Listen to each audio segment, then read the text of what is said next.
وهنستكمل مع بعض دلوقتي الدرس رقم 11 من كورس الأساسيات. نيجي بعد كده نشرح المنيو بار، وهنبدأ بأول حاجة قائمة الفايل. عندنا طبعا أول حاجة نيو، كنا شرحناها في أول درس وشرحنا كل الإعدادات المتخصصة بيها. اوبن برضو شرحناها. هناخد بعد كده البراوز ان بريدج. ادوب بريدج ده برنامج اصلا منفصل عن الفوتوشوب، بس الفوتوشوب سمح لنا ان احنا ممكن نخش عن طريق البرنامج ده من جوه الفوتوشوب. والبرنامج ده انا هرفعه لكم ان شاء الله برابط على الميديا فاير. البراوز ان بريدج هنفتح كده. ايه هو البريدج؟ البريدج بالعربي اصلا يعني جسر. البرنامج ده عبارة عن بيفتح لك كده زي نافذة تقدر من خلالها ان انت تشوف التصميم اللي انت عايزه، او مجموعة التصميمات اللي انت عايزها بشكل افضل من عرض الويندوز. يعني مثلا هنا تقدر تكبر من هنا وتصغر، تقدر تدوس زوم وتتفرج على التصميم بتاعك. كمان تقدر تحط فولدر معين انت عايز تحطه في الفافوريت عندك هنا، مثلا ده تحطه هنا. ممكن ترتب كمان على حسب ما انت عايز.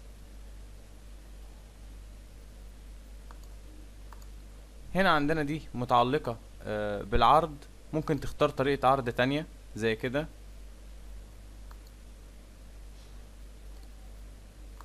طبعا دي بتكون افضل طريقة عرض. وفي ميزة كمان ان انت تقدر تشوف بيانات الصورة اللي انت واقف عليها من مساحة او حجم او مود الوان او اي حاجة. برنامج بسيط وسهل، وتقدر تتعرف عليه بمجرد ان انت بس تفتح كده وتشوف. هتلاقي ان هنا في قائمة فايل في اوبن واوبن ويز، طبعا لو انت عايز تفتح على برنامج الفوتوشوب او جوجل كروم على حسب ما انت عايز. ممكن تفتح الكاميرا روم من هنا برضو، يعني اعدادات بسيطة وسهلة. تمام. عندنا بعد كده البراوز ان ميني بريدج. ده بريدج، بس بريدج مصغر بيجيلك في هيئة اكستنشن موجودة عندك. هتدوس هنا لونش بريدج هيفتح لك، وتقدر برضو نفس اللي انت كنت بتعمله بس هنا بشكل ميني مصغر يعني. طيب نيجي بعد كده عندنا الاوبن از. دي طبعا نقدر نفتح صورة بصيغة معينة. طبعا لو جيت اخترت صيغة تانية مخالفة للي انت مختارها هنا مش هتفتح معاك. يعني انا مثلا مختار هنا البي ان جي، ودي صيغتها جي بي جي. لو جيت فتحت كده هلاقي ان هو بيقول لك مش هيقدر يفتحها لان انت مختار صيغة غير الصيغة دي. طيب انا لو جيت فتحت تاني كده، طبعا غير اوبن از بفتح بصيغة معينة. وهو ده الفرق ما بين اوبن واوبن از. لو جيت اخترت دلوقتي كده جي بي جي وجيت فتحت الصورة هلاقيها فتحت معايا لان هي دي الصيغة اللي انا محددها. اما لو جيت اخترت اوبن هلاقي ان هو بيفتح لي الصيغ بس اللي انا محددها.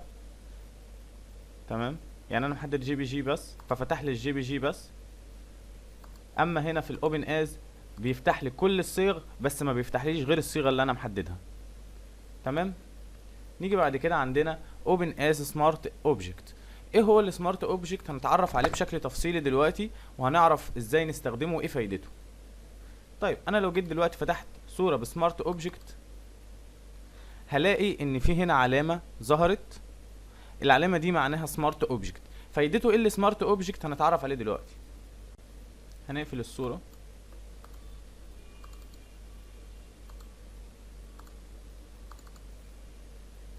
دلوقتي في صورة عليها سمارت اوبجكت وصورة مش عليها سمارت اوبجكت.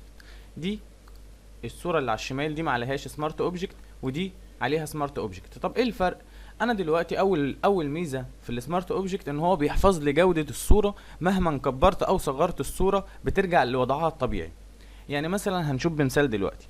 انا هاجي عند الصورة اللي عليها سمارت اوبجكت وهصغر الصورة من الترانسفورم للاخر، وهاجي احط الصورة هنا وهدوس انتر، وهاجي هنا هدوس كنترول تي وهصغر الصورة بنفس حجم الصورة التانية. دلوقتي لو جيت وقفت هنا على السمارت اوبجكت ودوست كنترول تي هلاقي ان هنا جايب لي العرض والارتفاع بتاع الصورة بتاعي من مكان ما انا صغرت. ولو جيت كبرت الصورة كده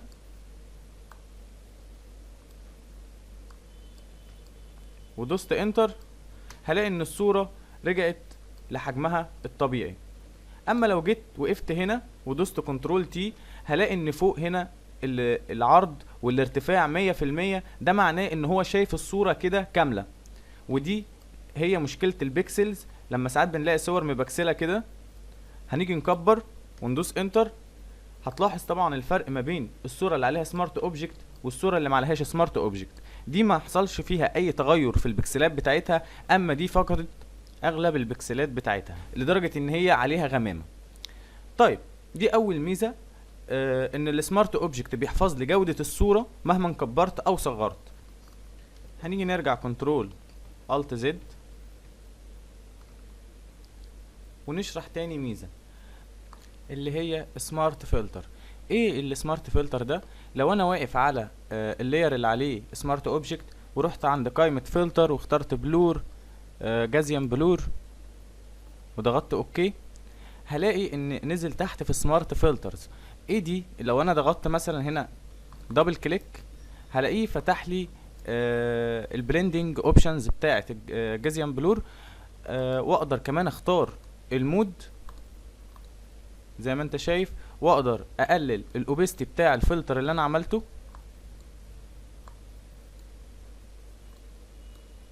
واقدر اشوف اي جزء من الصورة واعمل زوم اوت او زوم ان في اي مكان انا عايزه. تمام. اشوف البريفيو. تمام. وادوس اوكي، هلاقيه ان هو طبق الاعدادات اللي انا طلبتها منه. اما لو جيت هنا عند اللاير العادي اللي معلهوش سمارت اوبجكت واخترت فلتر بلور جازيان بلور ودوست اوكي، طبعا مش هقدر اتحكم لان مش موجود سمارت فلتر على اللاير لوحده. ولو حبيت ارجع تاني او اعدل اي جزء او اضيف اي مود على الصورة مش هيتطبق. وهنا لو حبيت ارجع الصورة لوضعها الاصلي هترجع معايا، اما اللاير مفيش طبعا ارجع بالوضع الاصلي للصورة. ودي تاني ميزة اللي هي سمارت فلتر. تمام. اقدر طبعا اشيلها واحذفها عشان ارجع الصورة لوضعها الطبيعي. هرجع كنترول الت زد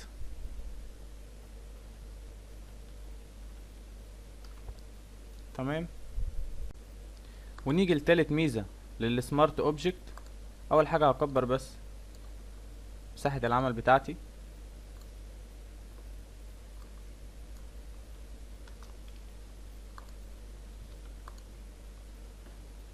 وهحذف اللاير اللي مش عليه سمارت اوبجكت.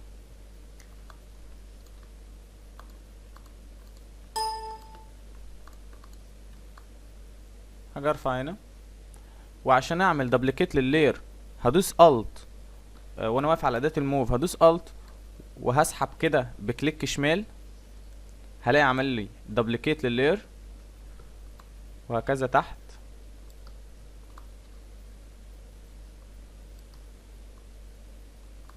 بقى عندي 4 ليرات. لو طبقت تأثير واحد على لاير منهم هيتطبق على كل الليرات اللي عليها سمارت اوبجكت. تمام. وهي دي تالت ميزة وهنشوف دلوقتي. لو جيت مثلا هنا ورحت دايس دبل كليك ودوست اوكي، فتح لي الصورة لوحدها. انا لو طبقت تأثير واحد عليها هيرجع يتطبق على كل الليرات اللي معمول ليها سمارت اوبجكت. هنيجي نجرب، هندوس كنترول شيفت يو عشان نحول الصورة ابيض واسود ونلغي من هنا. طبعا هيقولك عايز تحفظ التغييرات اللي انت عملتها، تقول له يس. هتلاقي ان هو اتطبق على كل الصور اللي موجودة ومعمول لها دبليكيت بسمارت اوبجكت. طيب لو انا عايز اطبق تأثير واحد على لاير لوحده، هاجي على اللاير وهدوس كليك يمين وهختار نيو سمارت اوبجكت فيا كوبي، وهفتح اللاير الجديد اللي انا عملته ده، هدوس دبل كليك وادوس اوكي، وهغير في الستايل بتاعه او التأثير بتاعه بحيث يختلف عن الباقيين. اختار مثلا ايمج، خليه بالشكل ده وهدوس يس. هلاقي ان اتطبق على الصورة اللي انا اخترتها وعملت لها نيو سمارت اوبجكت فيها كوبي. تمام. وطبعا السمارت اوبجكت بيكون ليها فايدة كبيرة في عمل الموك اب او في التعديل على الموك اب. هنشوف دلوقتي مثلا مثال. ده موك اب انا اقدر هو معمول عليه سمارت اوبجكت. لو دوست عليه دبل كليك وكنت عايز اغير اللوجو بتاعه او احط اللوجو بتاعنا،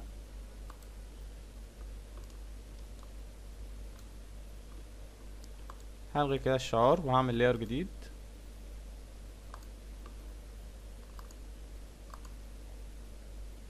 هتبص هتلاقي ان الموك اب طبق اللي انت عملته بالسمارت اوبجكت، وهي دي فايدة برضو من فوائد السمارت اوبجكت.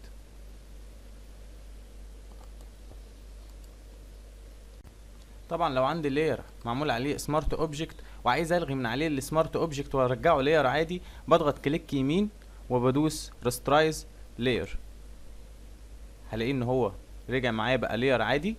طيب في طريقة تانية برضو، ممكن عن طريق لاير سمارت اوبجكت ريسترايز هيحولها لك، وممكن برضو من طريقة تانية في قائمة لاير ريسترايز، ده بيقدر يحول لك اي حاجة، مش شرط بس سمارت اوبجكت، بس سمارت اوبجكت من ضمنه انت تقدر تحول تايب لو انت عامل تكست عادي للاير، او بتحول الشيب للاير، او بتحول الفيكتور ماسك او الفيديو او ال3 دي. لو عندك تمبل 3 دي وعايز تحوله للاير من عن طريق ريسترايز، دي بتحول لك اي حاجة. وممكن تحول لك اللاير اللي انت واقف عليه عن ان انت تضغط كده، وممكن برضو لو انت واقف على لاير تاني ورحت للاير ريسترايز واخترت اول لاير، هتلاقي ان هو شلك السمارت اوبجكت من كل اللايرات. تمام. ازاي بقى نعمل سمارت اوبجكت من اول وجديد على الصور بتاعتنا؟ بنضغط كليك يمين ونختار convert to smart object. في طريقة تانية ان انا بروح لقائمة layer وبختار smart object convert to smart object. تمام كده احنا عرفنا ازاي نغير من جوه اللايرز، نعمل سمارت اوبجكت ونلغيه. كمان نقدر واحنا من بره واحنا بنفتح الصوره نفسها نقدر نختار الصوره بسمارت اوبجكت زي ما اخترنا هنا زي ما عرفناها. وبرده لو انت بقى مش عايز تفتح صوره جديده في سمارت اوبجكت، انت عايز تضيف صوره جوه المشروع بتاعك بسمارت اوبجكت، هتختار بليس وهتختار الصوره بتاعتك، هتلاقيها نزلت هنا.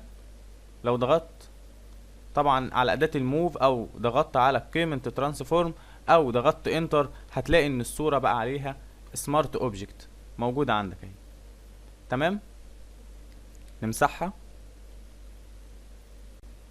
وبكده نكون عرفنا ان السمارت اوبجكت ليه اكتر من فايدة، منها ان هو بيحفظ بكسلات الصورة او اللاير اللي انت بتختار عليه السمارت اوبجكت، وكمان التعديل على الفلاتر باستخدام سمارت فلتر، وكمان ان انت تقدر تطبق تأثير واحد على اكتر من صورة، او تطبق تأثير واحد على صورة واحدة زي فكرة عمل الموك اب وزي ما شرحناها.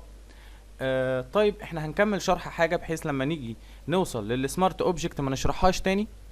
هتلاقي هنا عندك نيو سمارت اوبجكت فيا كوبي، دي اللي احنا شرحناها ازاي نطبق على تأثير واحد.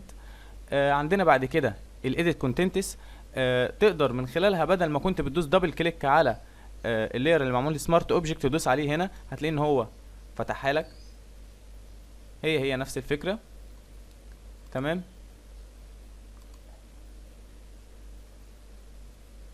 هنيجي بعد كده اكسبورت كونتنتس، تقدر تخرج اللاير اللي انت واقف عليه ومعمول عليه سمارت اوبجكت ده في صورة او في مكان لوحده.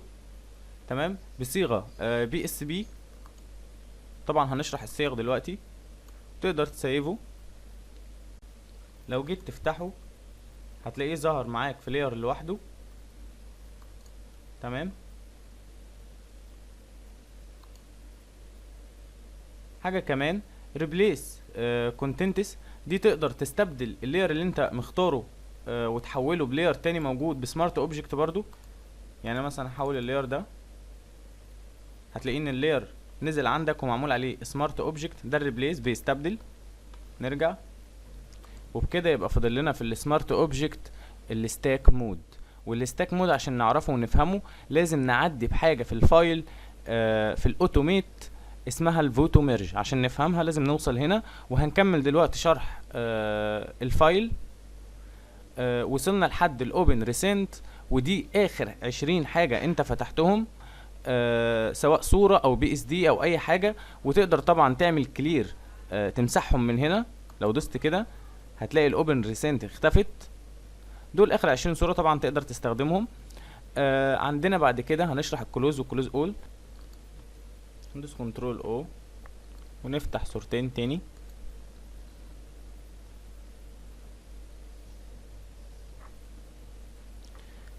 طبعا كلوز معناها ان انا هقفل الصفحه اللي انا واقف عليها دي، اكني بالظبط هدوس على علامه الاكس دي. طبعا اختصارها كنترول دبليو. عندنا بعد كده لو انا دوست على كلوز اول واللي هي اختصارها الت كنترول دبليو، هيقفل لي كل الصفحات. طبعا هيقول لي انت عايز تسجل الحاجه دي ولا لا. طبعا انا هقول له لا، وهيقفل لي كل الصفحات. تمام.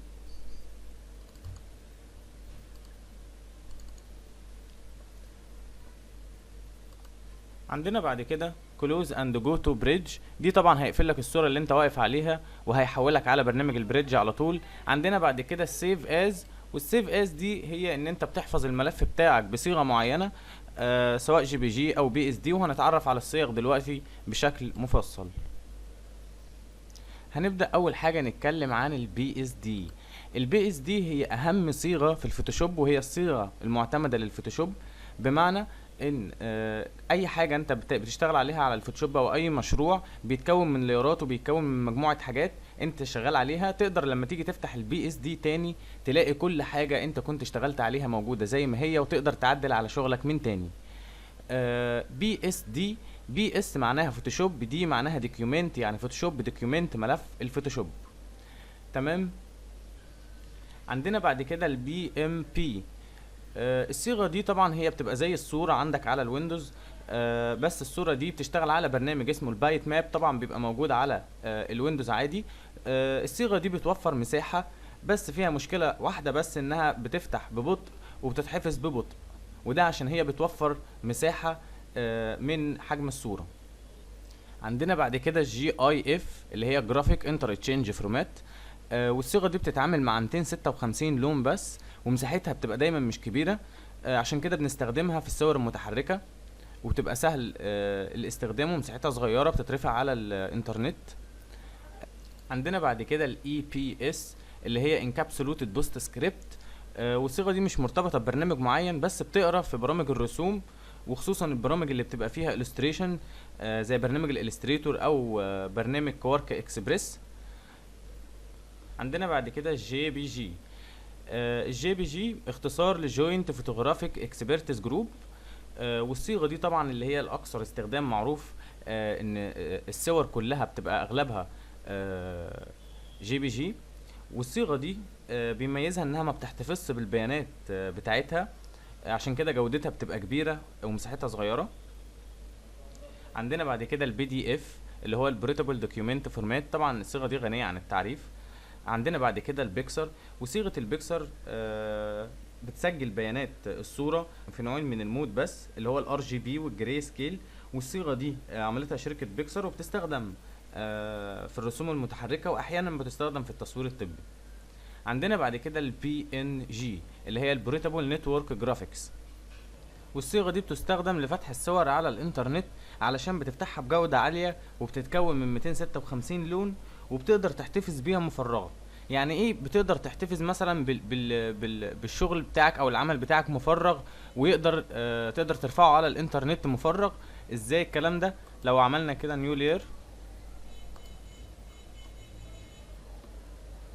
وجيت عملت نيو لير وضفت الشعار وحذفت الباك جراوند، واجي اسجل الصورة بتاعتي مرة جي بي جي ومرة بي ان جي،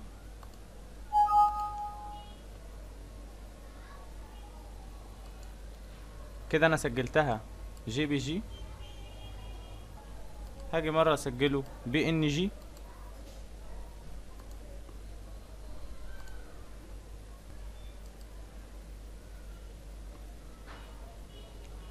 طيب لو جيت لغيت كده ودوست كنترول او،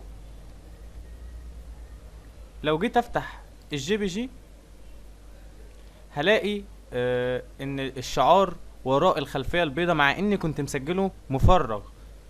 اما لو جيت دوست كنترول او وجيت اخترت البي ان جي هلاقي الشعار بتاعي مفرغ زي ما انا كنت مسجله. تمام. عندنا بعد كده صيغة تي جي اي اللي هي تارجة، والصيغة دي خاصة بالالعاب وبتتسجل بصيغة يسمح انها تتفتح ببرنامج ترو فيجن. عندنا بعد كده صيغة تي اي اف اف اللي هي تاجد ايمج فايل فورمات، والصيغة دي مشهورة جدا وقديمة وبيستخدموها المصممين لو عايزين يطبعوا على احجام كبيرة، عشان ممكن توصل فيها التصميم ل4 مليون بكسل في 4 مليون بكسل. وممكن تتسجل الوان وممكن تتسجل ابيض واسود على حسب ما انت عايز. وبكده نكون خلصنا الصيغ الخاصة بالفوتوشوب، عشان لما تيجي تسجل بعد كده تبقى عارف انت بتسجل الصيغة بناء على ايه. تمام. عندنا بعد كده طبعا لو احنا عملنا اي تغييرات داخل الصورة بلاقي ان سيف هنا ظهرت بعد ما كانت مختفية. سيف دي تقدر تحفظ لك الاعدادات اللي انت عملتها او اي حاجة عملتها، تسجلها لك في الفايل اللي انت شغال عليه سواء بي اس دي او جي بي جي او اي صيغة. طالما دوست سيف بيسجل لك اللي انت عملته على الشغل اللي انت فاتحه. تمام. عندنا بعد كده سيف فور ويب. السيف فور ويب دي انت تقدر تسجل صورة، او دي بيستخدموها بتوع المواقع علشان لما بيكونوا بيعملوا مواقع او تمبلات او كده بيحتاجوا ان هم يسجلوا الشغل بتاعهم بصيغة كبيرة، فبيسجلها جي اي اف او حسب ما هو عايز برضو علشان يخرجها تبقى على الويب. تمام. عندنا بعد كده الريفيرت، والريفيرت دي اللي هي اختصار اف 12 بترجع لك بالتصميم بتاعك للمرحلة الاولى خالص، للوضع الاول خالص اللي انت بدأت منه. تمام. طبعا بليس خدناها. عندنا بعد كده امبورت، انت تقدر تستورد اكتر من حاجة داخل الفوتوشوب. يعني مثلا لو عندك فيديو او نوتس اللي هي البي دي اف، او عندك حاجة على السكانر وعايز تدخلها جوه الفوتوشوب بتقدر عن طريق التلاتة دول تعمل ده. عندك اول حاجة الفيديو فريمز تو لايرز. هدخل مثلا الفيديو ده. اول حاجة بيجي لي امر اللي هو الرينج تو امبورت، بيقول لي فروم بينج تو اند، يعني انت عايز من البداية للنهاية ولا عايز سيلكتد رينج اونلي. لو انت عايز تحدد جزء معين او مقطع معين تقدر لو عملت كده هتلاقيه ان هو نقل على طول لوحده للسيلكتد بمجرد ما انت عملت تحديد كده. لو رجعت من البداية هتلاقيه ان هو رجع تاني. وبتختار ليميت معين للفريمز بتاعك. تعلم هنا علامة صح وتختار مثلا لو انت مش عايز 2 عايز مثلا 4 وتدوس اوكي تدوس كونتينيو.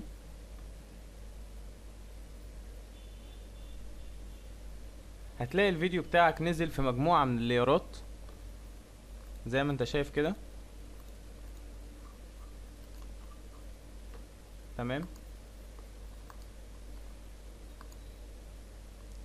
طبعا دي لو عندك حاجة بصيغة بي دي اف. تمام. طبعا دي قلنا ان هي سكانر. عندنا بعد كده اكسبورت، انت كمان تقدر تصدر حاجة من الفوتوشوب لأي برنامج تاني زي مثلا الستريتور. لو دوست هنا باصص تو الستريتور، لو انت مثلا عامل حاجه بالبين تول او شغال بشغل بالبين تول وصدرته للستريتور هيخش برضو جوه الستريتور مفتوح الباص بتاعه تقدر تشتغل عليه منه عادي. عندنا بعد كده الزوميفاي.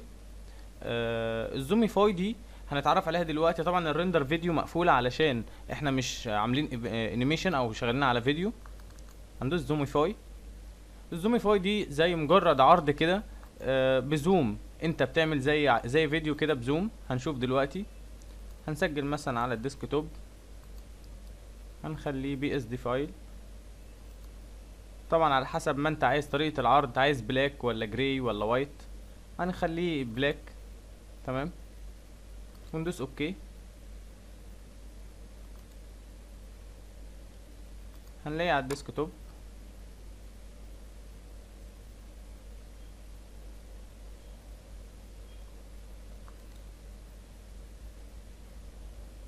هتلاقي الزوميفاي بالشكل ده، تقدر تعمل زوم وتشوف التصميم بتاعك.